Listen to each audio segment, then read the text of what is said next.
Meus queridos irmãos, minhas queridas irmãs, que Jesus nos abençoe e nos cubra com as suas bênçãos de paz e de amor. Estrela de primeira grandeza, que desceu do céu à terra para trazer luz para todas as criaturas, se transformando no caminho por onde nossos pés devem trilhar. Alvorada eterna de nossas vidas, que ilumina os nossos passos, nos mostrando o verdadeiro sentido da vida e do amor. Pastor da luz imortal, Jesus, nosso mestre querido, que renunciou às altiplanuras do mundo espiritual para ter conosco, sentindo as nossas dores e guiando-nos da terra aos céus. O nosso mestre tem por todos nós um amor incomensurável, vendo-nos como companheiros da grande estrada da vida.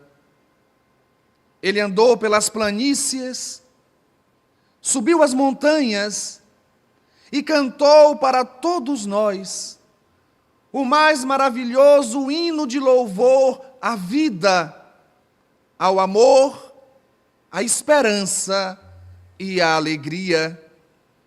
Com um toque das suas mãos, as células desgastadas do vaso físico se regeneravam. Com a força de sua palavra, ele penetrava as fibras mais íntimas do coração, atingindo a acústica da alma, levando alegria para os deprimidos, esperança para os desesperados. Verdadeiro roxinol, que cantou para nós o amor e a vida. Jesus, o maior mestre que a humanidade já viu, o maior pedagogo, o maior professor.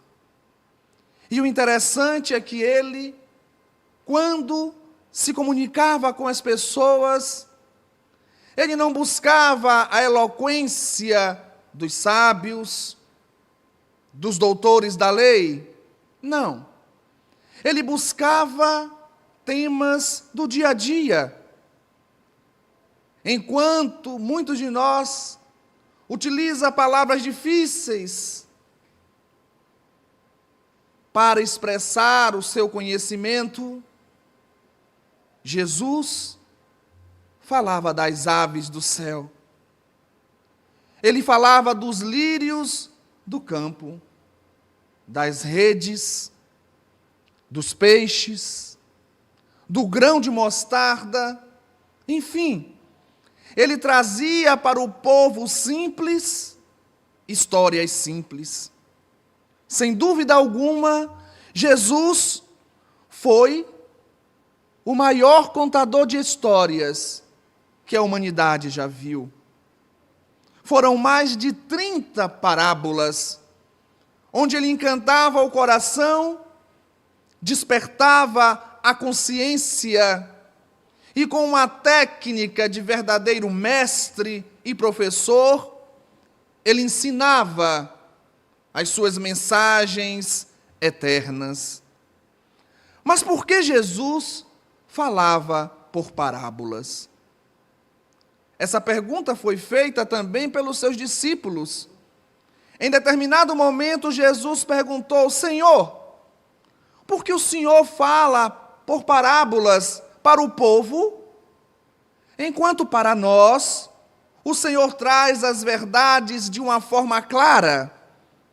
E Jesus respondeu: porque para vós outros vos é dado saber os mistérios do reino dos céus, mas a eles não lhes é concedido, porque neles se cumpre a profecia antiga que dizia: eles veem, mas não enxergam. Eles ouvem, mas não escutam, porque o coração está endurecido. Em realidade, Jesus conversava sobre os segredos do reino dos céus com seus discípulos, porque esses já haviam desenvolvido um pouco mais o senso moral. Eram espíritos mais amadurecidos, que compreendiam, em parte, os ensinamentos profundos de Jesus. Mas, em relação à população comum, ele falava em parábolas, porque, em realidade, quando se cita um conceito, muitas vezes é tão profundo que é difícil a compreensão. Entretanto, quando esse conceito é transformado numa história, com início, meio e fim, facilita o aprendizado daquele que busca o conhecimento. Entretanto, mesmo falando por parábolas, nem todos compreendiam, porque aqueles que tinham o coração simples e que desejavam realmente aprender, encontravam nas histórias que Jesus contava, histórias sublimes, o senso moral, a máxima moral, o sentido espiritual daquelas histórias. Mas aqueles outros, vitimados pela vaidade, pelo orgulho, pela prepotência, eles não conseguiam entender a moral da história. Eles se fixavam na letra, na forma, e não no fundo das mensagens do Cristo. E Jesus nos conta uma história de rara beleza, a parábola do semeador. E Jesus começa a dizer que o semeador saiu a semear. Ele saiu com as sementes, jogando no caminho.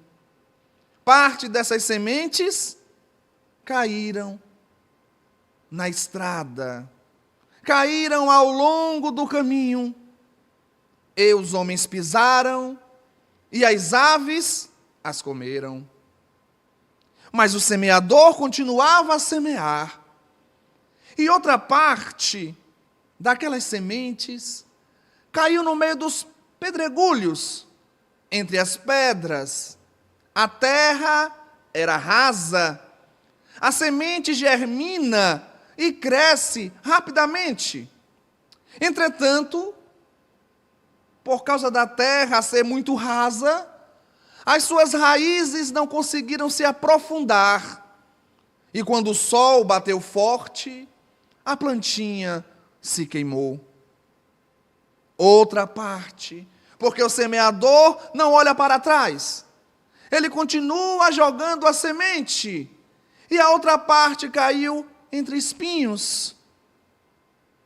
E cresceu. Entretanto, com elas também cresceram os espinhos. E a plantinha foi sufocada pelos espinhos.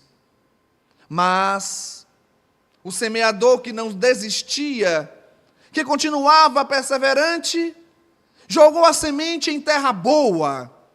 E lá a semente germinou, cresceu, se transformou numa árvore frondosa a produzir frutos. 100 por um. 70, 30. E essa árvore também serviu para que os pássaros se aquietassem em seus galhos. E os homens cansados do caminho pudessem descansar à sua sombra. E Jesus esclarece sobre essa parábola. Ele diz que a semente que fora jogada, em realidade, era a palavra de Deus, que foi jogada à beira do caminho. E nesse momento que ela foi jogada à beira do caminho, e foi pisada, e os animais se alimentaram dela, simboliza aquelas pessoas que ouvem a palavra de Deus. Entretanto, essas pessoas não entendem, e por não entender, não absorvem. E por não absorver, é como se essa palavra lhe fosse arrebatada. Aquelas outras pessoas que representam aquele terreno pedregoso, onde a semente caiu, são aquelas pessoas que ouvem a palavra e, a princípio, elas se alegram. Entretanto, a palavra de Deus para essas pessoas não cria raiz. A palavra não é absorvida pelo coração. E o que acontece? Nas primeiras provações, essas pessoas se afastam. Essas pessoas esquecem de Deus. Essas pessoas se entregam ao desânimo. Fora aquela semente que caiu entre as pedras e, por não ter raiz profunda, o sol terminou queimando-as. Mas também há aquelas outras pessoas que representam aquele terreno onde tinham espinhos. E quando a semente caiu e cresceu, os espinhos sufocaram aquela planta. Representam as pessoas que ouvem a palavra, entendem a palavra, absorvem a palavra. Entretanto, diante das situações da vida, quando os cuidados do mundo, as facilidades, o chamado a realizar a satisfação dos instintos mais grosseiros, a vaidade, o orgulho, as convidam a debandar. É como se todo aquele conhecimento que fora absorvido fosse sufocado pelos espinhos do mundo, e essas pessoas terminam por sucumbir. Mas por fim, a semente cai em terra boa. O coração que está preparado a receber a palavra, aquele que, quando ouve o Evangelho de Jesus, os ensinamentos da doutrina espírita, são tomados por um êxtase, por uma alegria tão profunda, e eles absorvem esses ensinamentos e os colocam como lema da própria vida. E essas pessoas caminham no mundo, enfrentando as dificuldades, vencendo os obstáculos, sacrificando-se muitas vezes, mas com a fé inabalável. Com uma fé que alimenta o coração a ponto de superar as crises mais dolorosas, porque o seu coração está produzindo frutos de fé, frutos de solidariedade, frutos de esperança e de amor. A grande pergunta é: como está o terreno do nosso coração?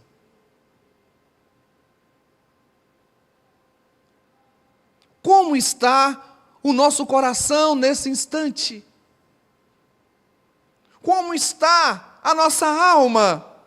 Será que nos comportamos ainda como aquele coração que está à beira da estrada? Será que o nosso coração ainda está endurecido, petrificado? E a semente não consegue colocar suas raízes profundas para puxar a seiva que produz a vida? Será que o nosso coração está ainda preenchido de espinhos, capazes de sufocar as sementes de vida eterna? Ou será que o nosso coração já se encontra como uma terra fértil, aonde a semente produzirá frutos de amor, de paz e de solidariedade?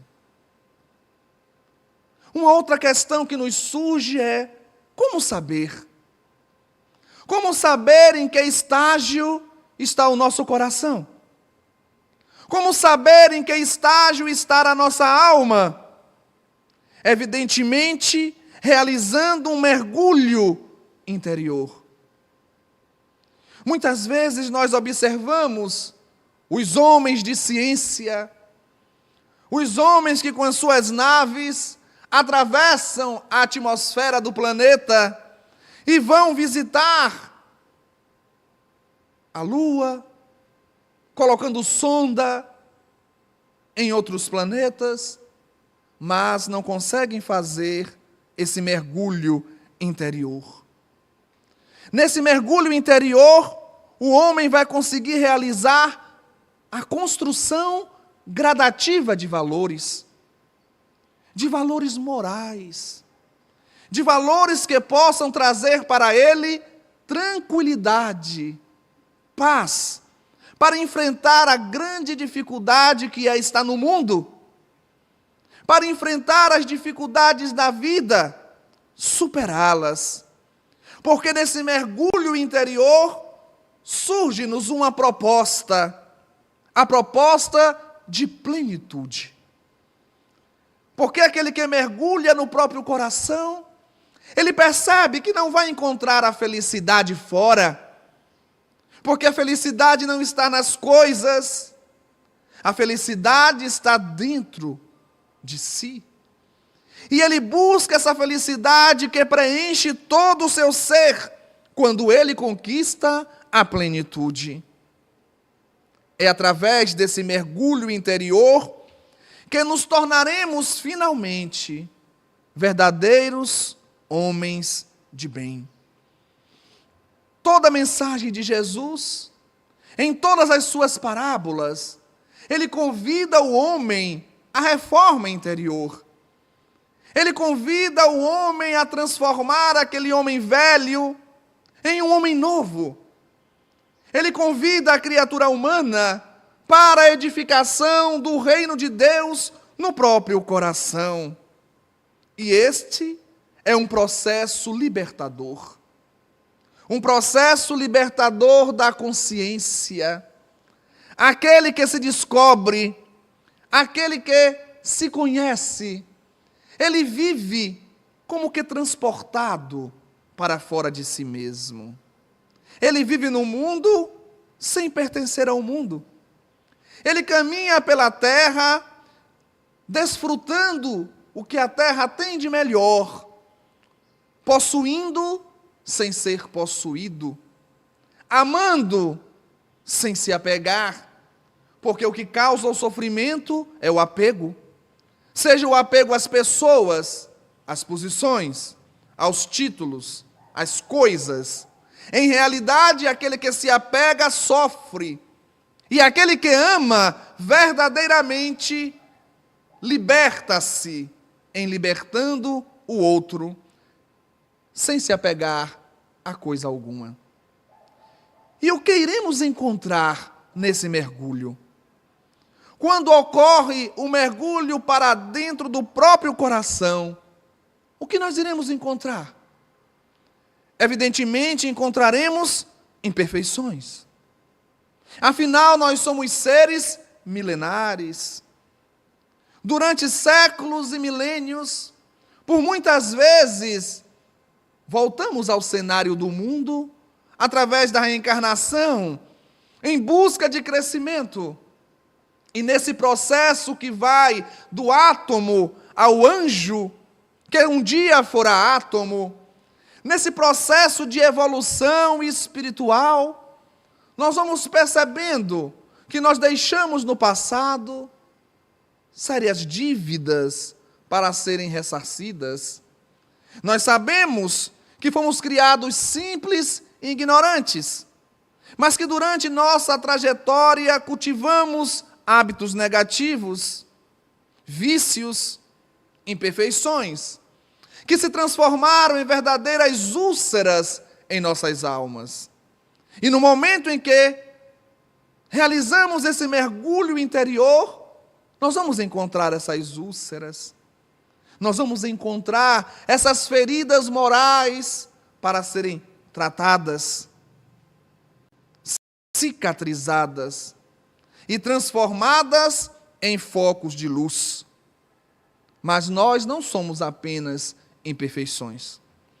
No momento que o Pai, de infinito amor, Ele nos criou, Ele colocou dentro de nós as sementes de todas as virtudes.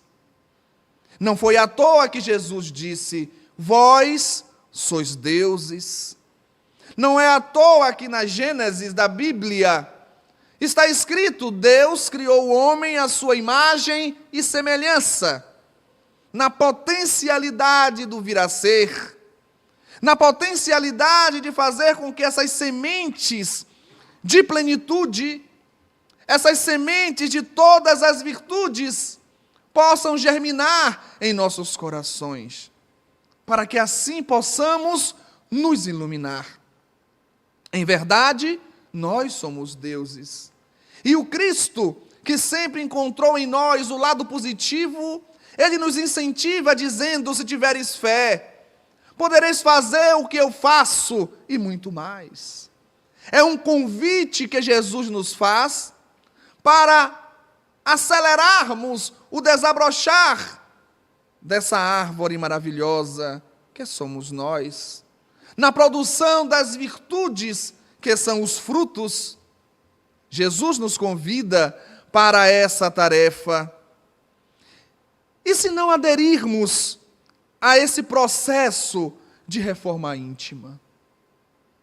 Porque na realidade nós ainda não aderimos 100%. Muitas vezes nós nos empolgamos, nos sensibilizamos, nos emocionamos com os ensinamentos do Cristo, mas, entretanto, quando nos encontramos no mundo, as dificuldades, muitas vezes, nos atormentam. E muitas vezes nós perdemos a esperança. Muitas vezes nos deixamos envolver, porque ainda estamos a caminho. E aí Jesus nos traz uma outra parábola. Uma parábola que é de uma beleza incomensurável. Uma parábola que retrata a postura do Pai, que está nos céus e em toda parte, e o comportamento do Filho, que representa cada um de nós. Cremos, talvez seja a parábola mais linda que Jesus nos trouxe, que nos mostra o amor do nosso Pai. E nessa parábola, a parábola do filho pródigo, Jesus nos conta que um homem tinha 2 filhos. E esse homem era dono de muitas propriedades. E um dia, o filho mais novo chegou para o pai e disse: meu pai, eu queria a parte da herança, a parte que me cabe. E o pai, muito triste, porque queria o filho ao seu lado, mas mesmo assim, repartiu os seus bens com seus 2 filhos.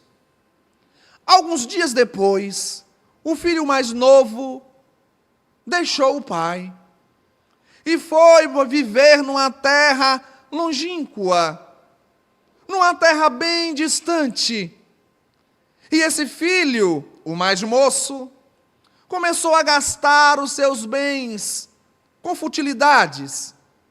Começou a gastar a sua herança com coisas da matéria. E como toda matéria um dia acaba, a sua herança acabou. E coincidentemente, na mesma época, na região onde ele vivia, uma fome terrível assolou. Uma pobreza começou a se desenvolver. E ele não tinha mais nada. E ele procura emprego aqui, procura emprego ali, até que um dia ele conseguiu um emprego para cuidar de porcos. Houve época onde a fome dele era tão grande que ele se pegou comendo a comida dos porcos e achando boa aquela comida. Mas um dia ele caiu em si. Um dia aquele jovem caiu em si. E ele pensou: na casa do meu pai, os servos mais inferiores estão vivendo melhor do que eu. Enquanto eles estão se alimentando bem, eu estou aqui comendo a comida dos porcos. Eu não posso ficar aqui. Vou voltar para a casa do meu pai. Chegando lá, vou me ajoelhar aos seus pés e vou dizer: meu pai, eu pequei. Pequei contra o céu e contra ti. Me aceita para que eu possa ser o seu escravo, o seu servo.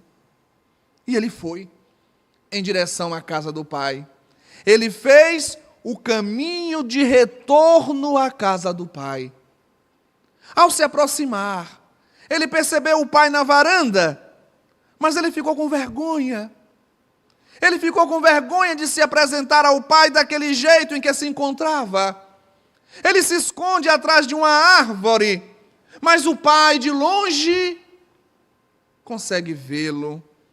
O pai se levanta, não espera que ele chegue. O pai vai ao seu encontro e ele diz ao pai: meu pai, eu pequei contra ti, contra os céus. Me aceite como seu servo. O pai levantou o filho e o abraçou e o beijou, emocionado. Ele chama os seus servos e diz: traga-lhe roupas para que ele possa vestir. Coloque sandálias nos seus pés, anéis nos seus dedos. Matem o novilho mais gordo. Chamem os vizinhos, vamos comemorar. Este é meu filho que estava perdido e foi encontrado. É o meu filho que estava morto e que vive. O filho mais velho, que estava no campo, ouviu o som de música e dança e procurou saber através de um escravo o que estava acontecendo. E o escravo disse: aquele seu irmão que foi embora, voltou, e seu pai fez uma festa. O irmão não quis participar da festa, o mais velho, e o pai tentou conciliá-lo e o procurou. E ele, aborrecido, disse ao pai: meu pai, eu estive contigo o tempo inteiro, trabalhando com o Senhor debaixo de chuva, e sofrendo com o calor do sol. E o Senhor nunca me deu um cabrito para que eu pudesse fazer a festa com os meus amigos. Mas esse outro, que foi embora e gastou a sua herança com prostitutas, com meretrizes, o Senhor manda fazer a festa. E o pai olhou para aquele filho e disse: calma, calma, tente compreender. Eu te amo, e tudo que é meu é teu. Mas eu não devo estar feliz e fazer uma festa por causa do meu filho. Ele estava morto e agora vive. Ele estava perdido e se encontrou. Essa é a nossa história. Nós somos o filho pródigo. Nós estamos agora no momento do cair em si. Estamos no momento de observar que na casa do Pai existe alegria, fartura espiritual, existe amor e paz, existe luz, e nós nos encontramos ainda como que a comer a comida dos porcos? Quando podemos desfrutar de coisas maravilhosas? Insistimos em nos arrastar pesadamente no solo, quando podemos planar, quando podemos voar em direção ao infinito e à eternidade. A parábola do filho pródigo nos mostra que mesmo nós, nos encontrando afastados do Pai, não significa que Deus se afastou de nós, em hipótese alguma. Ele é paciente, é a perfeição da paciência e do amor. Ele nos espera. E quando nós nos decidirmos verdadeiramente a deixar essa comida dos porcos e voltarmos para a casa paterna, não tenhamos dúvida que Ele nos receberá com festa. Ele nos receberá com alegria, porque é o Filho que está voltando. Deus não nos criou com todas as perfeições para que fosse uma conquista nossa. Ele nos cria simples e ignorante para que através das encarnações sucessivas, através do esforço próprio, através do desejo de crescer em sua direção, possamos atingir a angelitude por mérito. Possamos atingir a angelitude por desejo próprio. Possamos atingir a iluminação pelo desenvolvimento das virtudes que se encontram dentro de nós. É uma tarefa longa, não tenhamos dúvida. Os milênios nos esperam, mas Deus é eterno e nós somos imortais. Não tenhamos dúvida que Ele está conosco, Ele está ao nosso lado. E nós podemos observar nessa parábola do filho pródigo também que o filho obediente se esforça para guardar a lei. Mas o filho mais velho, que ficou com o pai o tempo inteiro, apesar de ter ficado com o pai, ele também não compreendia muito o pai. Porque se ele compreendesse, ele estaria feliz com a felicidade do próprio pai, ao perceber que o filho retornou. Então, muitas vezes, nós conhecemos a verdade e nos achamos donos da verdade. Muitas vezes nos dizemos estar com Deus, na tarefa do Cristo, mas ainda somos vitimados pelo ciúme, pela vaidade, pela prepotência. Estamos, mas não completamente. Ainda nos falta muito, mas Jesus é paciente. Já o filho que foi embora, esse filho, ele foi chamado à verdade, ele foi chamado para o encontro consigo mesmo através da dor. E a dor é uma grande professora.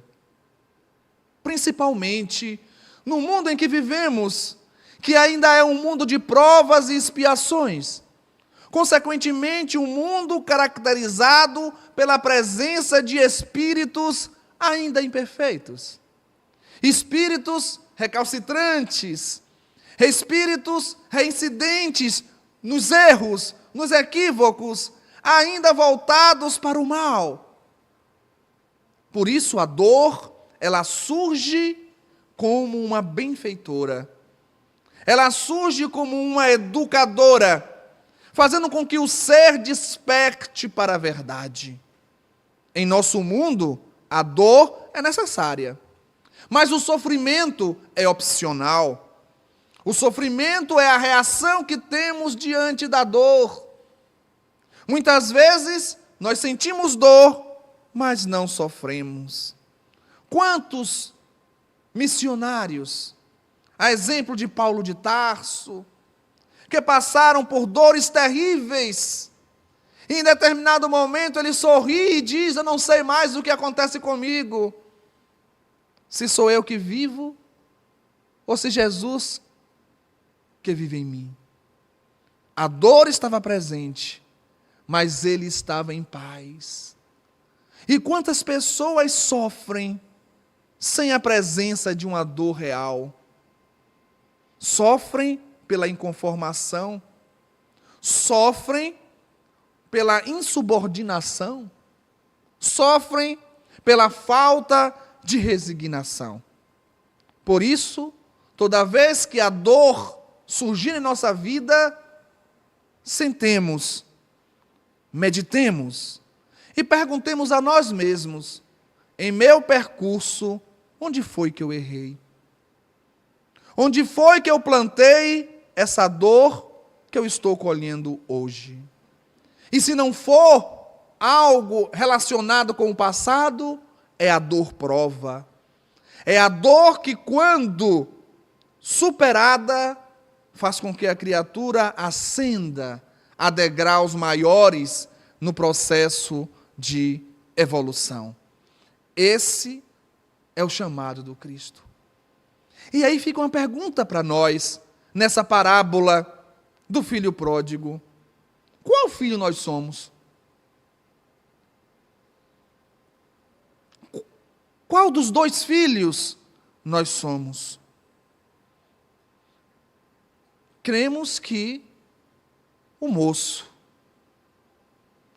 Porque nós agora estamos começando a despertar para entender que a condição em que vivemos não é a condição que nos levará à felicidade. Agora, como disse o Evangelho, ele caiu em si. Nesse momento nós despertamos para a necessidade de mudar o nosso padrão de vida, para a necessidade de retornarmos ao caminho que nos levará à casa do nosso Pai. O que nos falta? Coragem para aceitar a nossa condição inferior. O interessante é que aceitar as nossas próprias imperfeições não é uma postura passiva, não é nos acomodar diante de nossas imperfeições. Não é aquela postura cômoda de dizer: eu nasci assim, eu cresci assim, eu sou assim, e quem quiser que me aceite do jeito que eu sou. Não.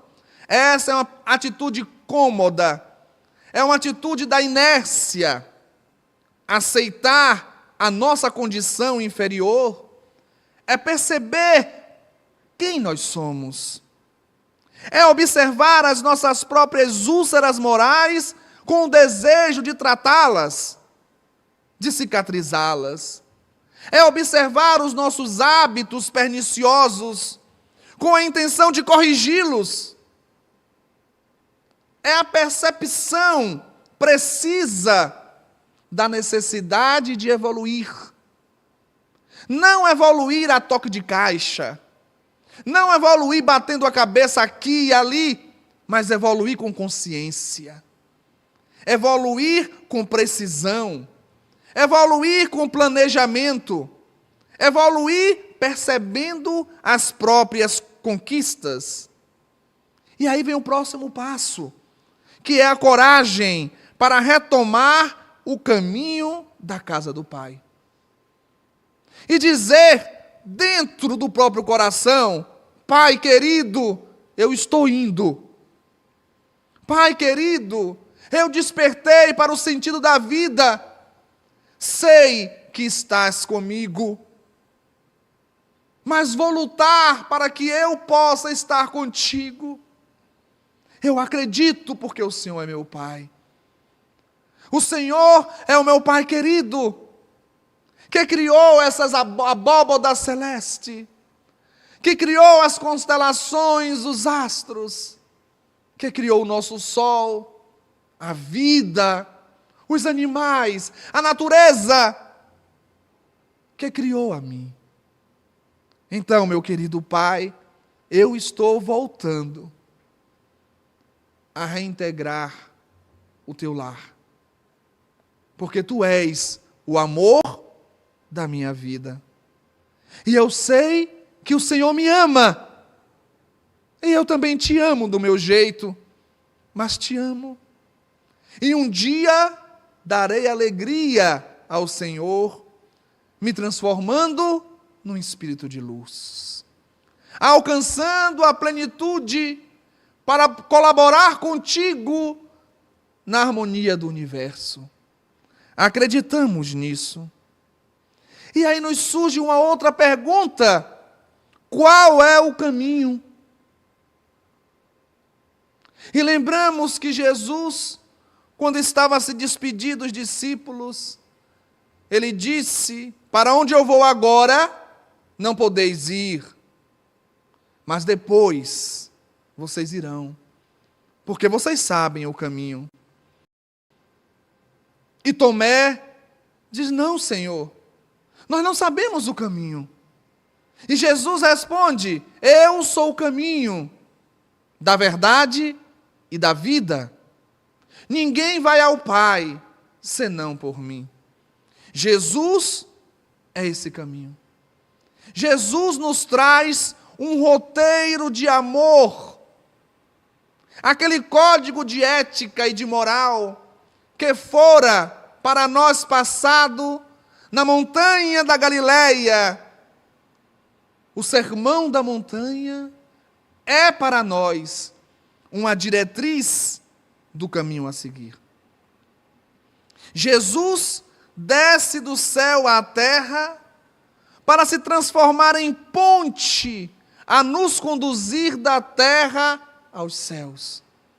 Por isto a importância de não seguir, muitas vezes, aqueles que aparecem no caminho. Porque Jesus disse: um cego que guia outro cego, cairão os dois no buraco. Devemos seguir Jesus, porque Ele é o caminho seguro. Ele está no leme da nossa embarcação, que muitas vezes está sofrendo as tempestades das angústias da própria vida. Mas Ele está conosco, nos mostrando o caminho a seguir. E como fazer? Como percorrer esse caminho? Como chegar até lá, a essa plenitude que tanto desejamos, que nos trará a felicidade que tanto ansiamos, através da reforma íntima, reformando o nosso coração. E à medida que a reforma íntima for sendo realizada por nós, perceberemos no decorrer desse trabalho os nossos talentos. Perceberemos que o caminho não é escuro. Perceberemos que dentro de nós existem talentos. Existem dentro de nós tesouros verdadeiros a serem desenvolvidos, a serem multiplicados. E aí Jesus nos traz uma outra parábola, a parábola dos talentos. Que um homem, dono de muitas terras, um homem muito rico, ia fazer uma viagem. E ele chama os seus servos para tomar conta do seu negócio. A um servo ele dá 5 talentos. A outro servo ele dá 2 talentos. E ao terceiro servo ele dá 1 talento. Cada um recebeu segundo a sua capacidade. Aqueles servos que ele tinha dado 5 talentos e 2 talentos, saíram imediatamente e foram trabalhar para multiplicar aqueles talentos. Já o servo que recebeu 1 talento apenas, apavorado, cavou a terra e escondeu aquele talento. Os dias se passaram, os meses se sucederam e aquele senhor voltou. E quando ele voltou, ele resolveu pedir aos servos contas do que ele tinha deixado nas mãos. E o primeiro servo chegou, aquele que tinha recebido 5 talentos, e disse: Senhor, o Senhor me deu 5 talentos, eu trabalhei, multipliquei e consegui mais 5. Está aqui o que é teu. E o Senhor disse: servo bom e fiel, como você foi eficiente nas pequenas coisas, dar-te-ei coisas maiores. Venha e entra no gozo do seu Senhor. O outro servo, que havia recebido 2 talentos, se apresentou e disse: Senhor, o Senhor me deu 2 talentos. Eu trabalhei, consegui mais 2. Toma o que é teu. E o Senhor disse: servo bom e fiel, foste eficiente nas pequenas coisas, dar-te-ei coisas grandes. Venha e entra no gozo do seu Senhor. O terceiro servo, medroso, se aproximou e disse: olhe, sabendo que o Senhor é muito rigoroso, que costuma até colher onde não plantou, eu peguei os talentos que o Senhor me deu e guardei. Tome aqui o que é teu. E o Senhor disse: servo mau e preguiçoso, se você sabe que eu sou rigoroso, se você sabe que às vezes colho onde não plantei, se você teve medo, poderia pelo menos colocar o meu dinheiro no banco, para que eu pudesse ter os juros. Me dá o que é meu. E entregou àquele que tinha multiplicado em 10, de 5 para 10. Mandou colocar o servo do lado de fora. E no final ele disse: todo aquele que tem, dar-se-lhe-á, e terá em abundância. Mas o que não tem, até o que parece ter, se-lhe-á tirado. E aí nós não entendemos. Meu Deus, como é que quem tem vai ter mais? E quem não tem, até o que tem vai ser tirado? Isso não parece injusto? Mas na realidade, a parábola é clara. Quem recebe os talentos, os dons, e trabalha e multiplica, evidentemente que terá mais. Mas aquele que recebeu o talento e foi ineficiente, aquele que recebeu o talento e foi preguiçoso, aquele que recebeu o talento e ficou na ociosidade, não merece a oportunidade de ter o talento. Deverá passar pelo choro e o ranger de dentes, como diz o Evangelho, para que possa despertar, para que possa cair em si e dar valor às coisas divinas, dar valor ao que vem do alto. E quais são os nossos talentos? É uma pergunta interessante. Quais são os nossos talentos? Muitas vezes nós analisamos e observamos na própria mediunidade. Às vezes nós encontramos médiuns que eles conseguem ver os espíritos, mas queriam ouvir. Outros ouvem e queriam psicografar. Outros psicografam e queriam ver. Ou seja, nunca estamos conformados com o que temos. Às vezes passamos o tempo inteiro observando o talento do outro, desejando o talento do outro, sem buscar descobrir o nosso próprio talento, para colocá-lo a serviço da humanidade, para colocá-lo a serviço dos homens, das pessoas. Cada um recebe de acordo com a sua capacidade, como está na parábola dos talentos. Muitas vezes nós desejamos colocar um peso maior do que as nossas forças em nossos ombros. Às vezes nós desejamos fazer coisas fantásticas, do tamanho de uma montanha, e esquecemos que a montanha é feita de cada grão de areia. Às vezes nós desejamos ter um trabalho extenso como o oceano, mas esquecemos que o oceano é feito de pequenas gotas de água. O macro é formado do micro. Por isso nós devemos descobrir qual o talento que eu tenho. Algo muito importante é perceber que para Deus não importa o talento em si, mas o que fazemos dele. Porque quantas vezes surgem no mundo, no movimento espírita, companheiros que trazem dons mediúnicos fantásticos, produzem fenômenos incríveis, atraem multidões e são vitimados pela vaidade, são vitimados pelo orgulho, são vitimados pela prepotência. Quantos oradores que encantam as plateias, e aí lembramos de uma história que um palestrante muito famoso, ele fazia com que as pessoas se emocionassem com as suas palestras. As pessoas choravam, o público era cada vez maior.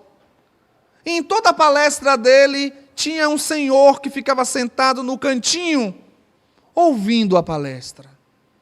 Ele ia dar palestra em outro centro, quando chegava lá, aquele mesmo senhor, sentadinho, ouvindo a palestra.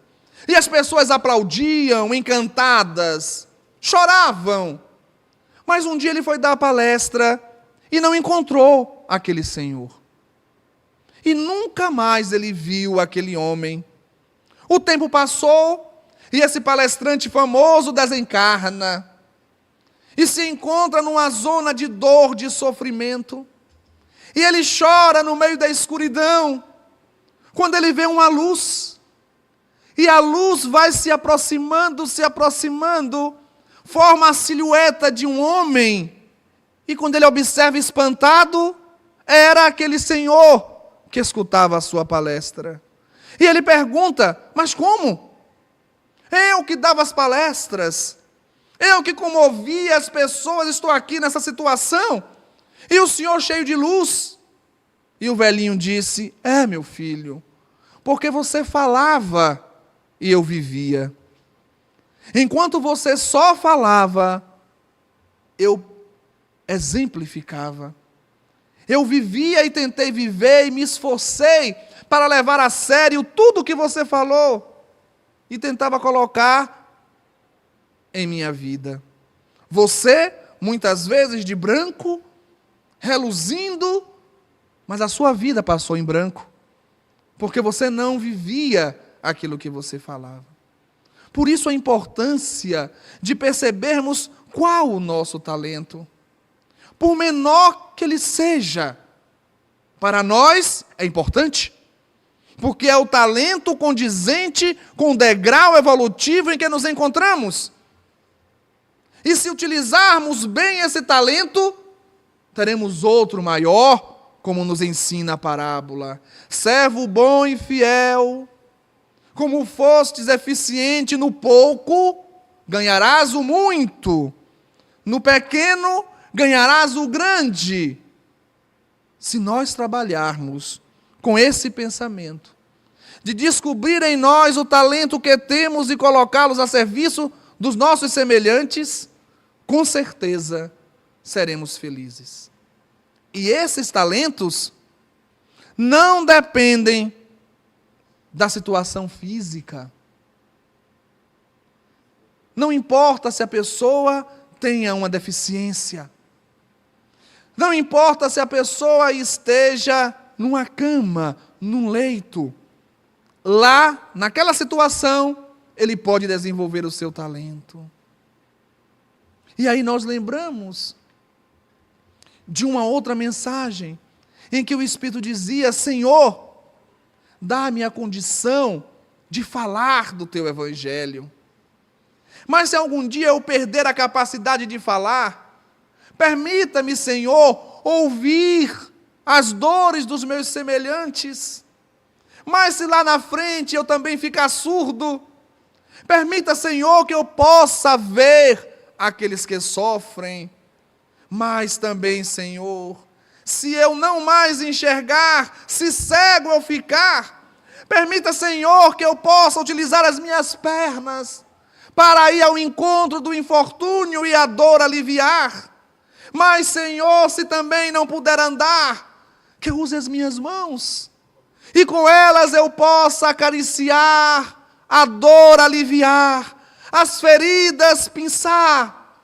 Mas, Senhor, se algum dia no leito eu me encontrar sem enxergar, sem falar, sem ouvir, sem as pernas para andar, com as mãos paralisadas, Senhor, deixa-me ensinar àqueles que me visitarem a resignação, que também é uma forma de ajudar ao meu irmão a carregar a sua própria cruz, a carregar a sua própria dor.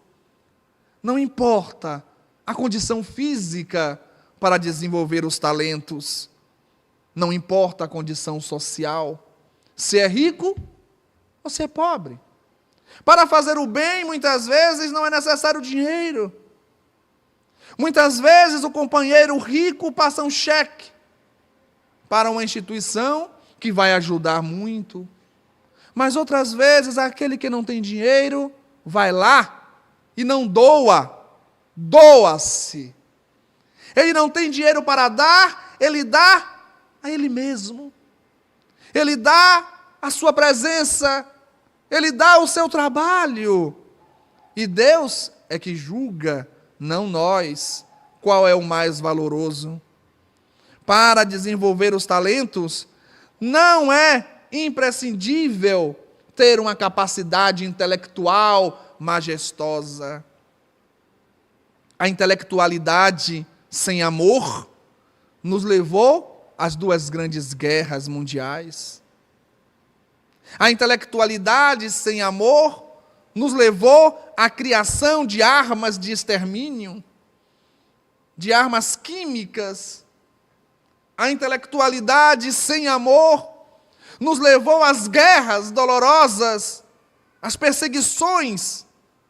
O amor, penetrando no intelecto, o transforma em sabedoria.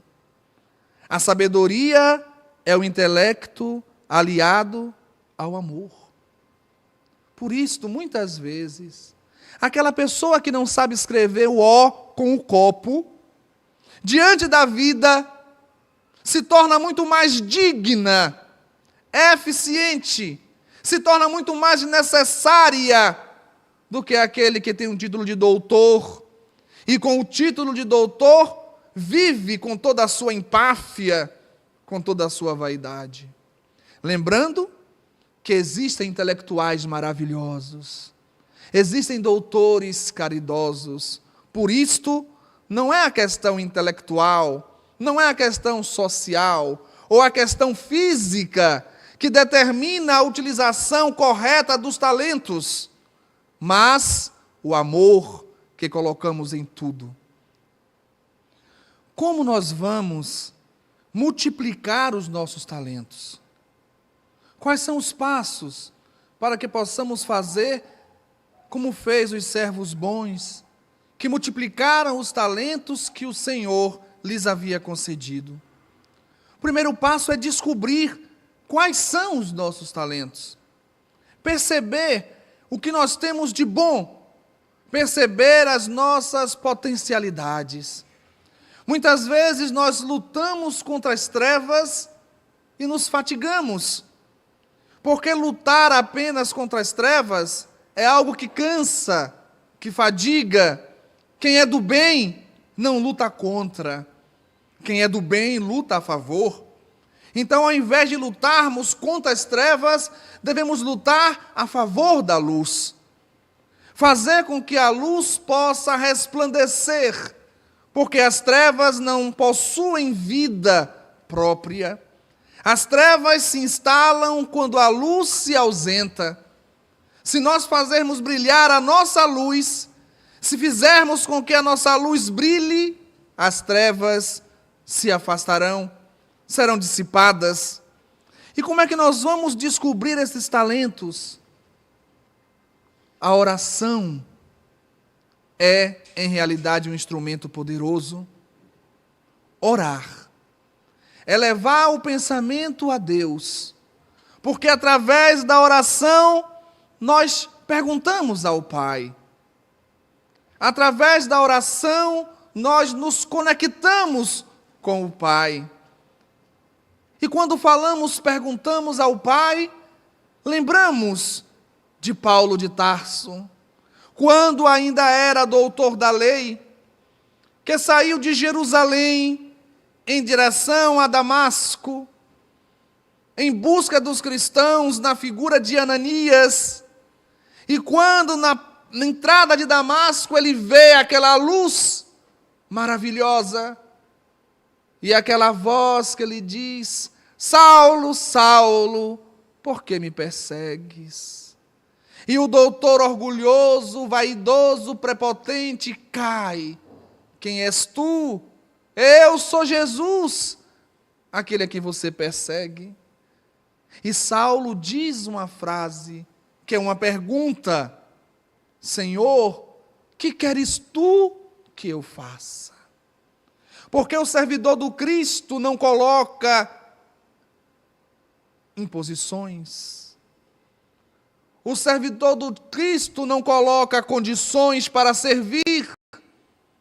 Ele coloca-se à disposição do Cristo. Então, através da oração, nós vamos perguntar ao Pai sobre os nossos dons, sobre aquilo que nós temos de bom dentro de nós. E aí passamos para o segundo momento, que é a meditação. Vamos meditar, vamos silenciar o coração e através da meditação, vamos perceber a resposta. Através da meditação, o Pai vai nos dizer, vai nos mostrar, vai nos apresentar os dons que possuímos, para que depois, através da reflexão, nós possamos planejar as nossas ações. E esse multiplicar vai justamente através das nossas ações. E é aí que entra um ingrediente, aí é que entra um fator, aí é que entra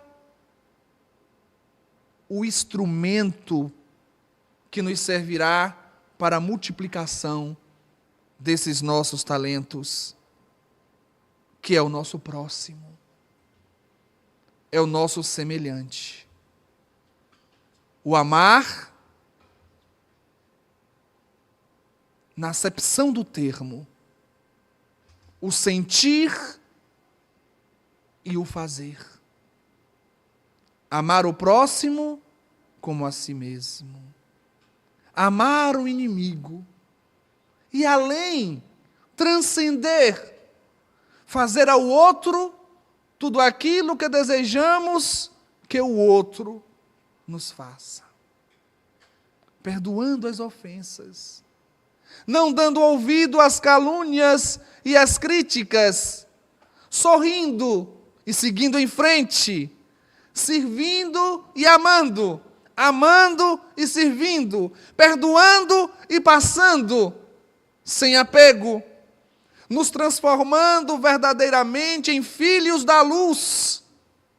Levando essa luz para aqueles que sofrem nas trevas.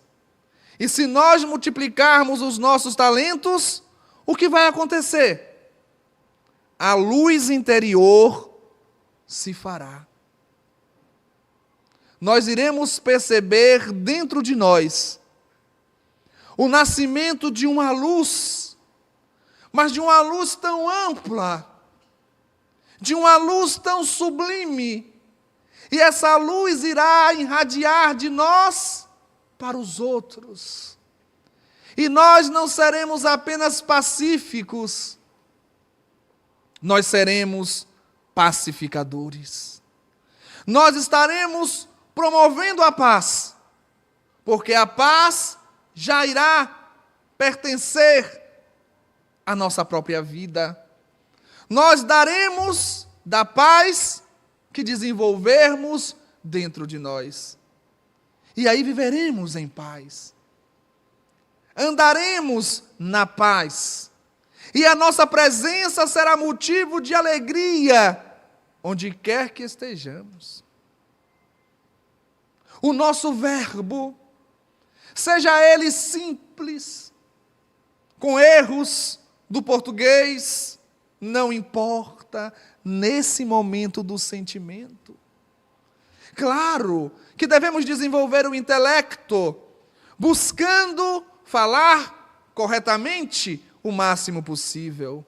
Entretanto, na prática do amor, às vezes o silêncio fala muito mais alto do que as próprias palavras. Um toque, um sorriso. E aí nós lembramos de uma outra parábola de Jesus. A parábola da candeia, onde ele diz: ninguém, depois de acender uma candeia, a cobre com um vaso ou a coloca debaixo da cama. E no Sermão da Montanha ele traz um outro conceito que se encaixa perfeitamente com este, sendo verdadeiros sinônimos. Quando Jesus diz: vós sois a luz do mundo. Não se pode esconder uma cidade que for edificada no alto de uma montanha, nem tampouco acender a candeia e colocá-la debaixo do alqueire. Ela deve ser colocada no velador, para que possa iluminar a todos que estão na casa. E todos, vendo a luz e as vossas boas obras, possam glorificar o Pai que está nos céus. Fazer brilhar a nossa luz. Fazer com que a nossa luz brilhe e possa ser vista pelos outros. E às vezes os ensinamentos de Jesus parecem que nos confundem. Ele é incomparável. Ele é inesgotável. Porque o que parece confusão, na realidade é complemento. Uma coisa complementa a outra. E quando nós vamos observar o sentido do que ele disse, nós percebemos uma sabedoria inesgotável. Porque em determinado momento ele diz: faça brilhar a vossa luz. Não coloque debaixo da cama. Não coloque debaixo do alqueire. Coloque num velador para que todos possam ver.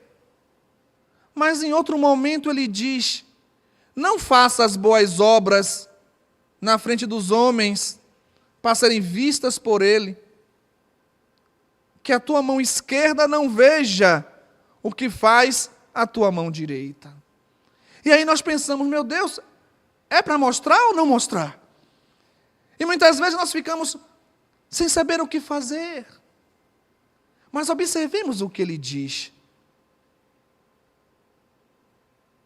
Faça brilhar a vossa luz, para que os homens, em vendo as vossas boas obras, glorifiquem o Pai que está nos céus. Aí está a chave. As nossas boas obras, que porventura sejam vistas pelos homens, não devem glorificar a nós. As nossas boas obras são para glorificar o Pai que está nos céus. Que os homens vejam as vossas boas obras e glorifiquem o Pai. Isso quer dizer que o Pai que está em toda parte deve ser glorificado através de nossas boas obras. Porque no momento em que nós dermos expansão ao amor, e esse amor possa se materializar na caridade, na solidariedade, na fraternidade, nós estaremos sendo veículos do amor divino. Nós estaremos sendo veículos dessa energia que mantém o universo, que é o amor de Deus. Mas aí surge outro ponto a se observar. Colocar a luz sobre o velador. Colocar a candeia para que todos possam ver. Muitas vezes nós temos medo de fazer isso. Porque nós temos medo do orgulho e da vaidade. E se eu coloco a minha luz para que possa ser vista? E se eu ficar vaidoso? E se eu for tomado pelo orgulho e cair? O que será de mim? Mas nós temos um antídoto que Jesus nos deu há mais de 2000 anos. Quando ele disse: faça o bem sem esperar retribuição. Faça o bem pelo prazer que se sente ao se fazer o bem. E se seguirmos o ensinamento do orar e vigiar, para não cair em tentação, a nossa luz pode brilhar, sim. E a nossa luz deve brilhar. Porque Jesus, a todo instante, nos convida a desenvolver as potencialidades que nós temos dentro de nós. Quando ele diz: vós sois o sal da terra. E se o sal perder o poder de salgar, servirá para quê? E o que é que o sal faz? Dá gosto ao alimento. Jesus disse que nós damos gosto ao planeta. Ele disse que nós somos a luz do mundo. Então, se nós estamos nesse trabalho de reforma íntima, se nós estamos mergulhando dentro de nós, se nós estamos atentos às nossas úlceras, estaremos atentos ao nosso orgulho, estaremos atentos à nossa vaidade e ficaremos em vigília para que a nossa luz possa brilhar, sem que isto seja para nós motivo de queda, e sim motivo de alegria, porque nós somos filhos de Deus. E em verdade, a nossa luz tem que brilhar. E aí nós consultamos o livro dos Espíritos. E o livro dos Espíritos, na sua pergunta 932, Allan Kardec faz uma pergunta muito interessante, que tem relação direta com essa questão de colocar a candeia no velador. Kardec fez uma pergunta em relação à sociedade, em relação ao mundo, e a importância com esse tema que nós estamos falando. Kardec perguntou aos espíritos: por que no mundo, tão a miúde, a influência dos maus sobrepuja a dos bons?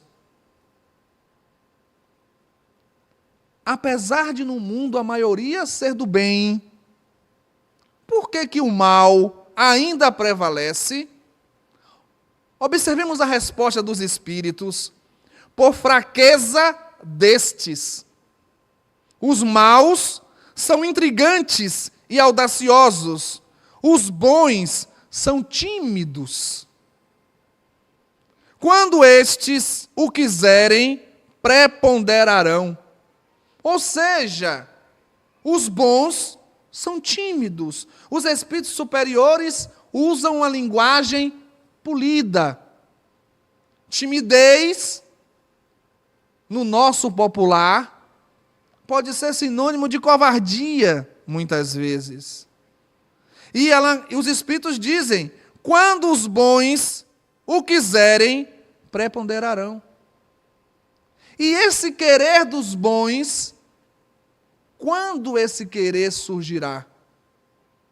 No momento em que os bons pegarem a candeia que está embaixo da cama, a candeia que está embaixo do alqueire e colocar no velador.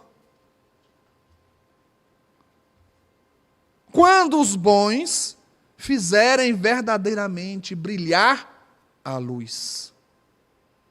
E nós estamos num momento de crise do planeta, aonde o planeta de provas e expiações está em trabalho de parto, aonde as contrações vão aumentar até que o planeta de provas e expiações possa parir um mundo de regeneração, um mundo onde o bem vai começar a ter predominância e aonde o mal vai começar a se afastar, aonde a luz vai começar a brilhar. E nós estamos vivendo este momento. E temos a obrigação de fazer com que brilhe a nossa luz. E essa luz brilhará à medida em que realizarmos a nossa reforma interior. Porque esse brilho não é um brilho que surgirá do acaso. Esse brilho não é um brilho que aparecerá externamente. Esse brilho, ele nascerá dentro de nós. E à medida que nós formos nos reformando, esse brilho vai aumentando de intensidade até se expandir para fora. E a luz estará no velador. É urgente a necessidade de reforma interior. E sabemos que não é fácil. Porque o apóstolo Paulo, ele viveu essa transformação.